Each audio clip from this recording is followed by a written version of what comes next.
Good morning. I'm Deacon Jay, and today is May 17th. It is Sunday of the 6th week of Easter. In today's gospel, Jesus tells us, "If you love me, you will keep my commandments." God made us in his image and likeness. He knows us better than we know ourselves.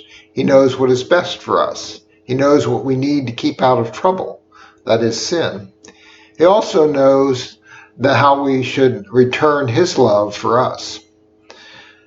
About 20 years ago, I brought a playset at the church auction. I saw pictures of it, and it seemed to be perfect for our yard. So a few days later, one of the families from church dropped it off. It consisted of many pieces. A few were assembled, but most weren't. This made it even more confusing. As they left, they wished me good luck in putting it together. Of course, I'm a man and an engineer, so I shouldn't have any trouble assembling it, should I? My wife saw what was going on and quickly went to the internet to get directions for it. Fortunately, she found some directions and I was able to assemble that playset. If it weren't for those directions, I'm sure that the playset would have been a mess and would have probably even been unsafe. Those who made the playset were the best source for knowing how it was to be assembled properly. This is somewhat like our relationship with God and the commandments. He made us. He knows what is best for us, and he gives us directions to follow, the 10 Commandments, so our life isn't a mess and we're able to be in heaven with him someday. He doesn't do this because he wants to make our life miserable. It's just the opposite. He wants us to be happy. In fact, he wants us to be eternally happy.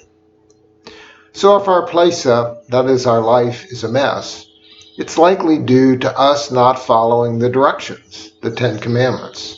It isn't God who's responsible for our mess. It's us choosing not to follow his commandments.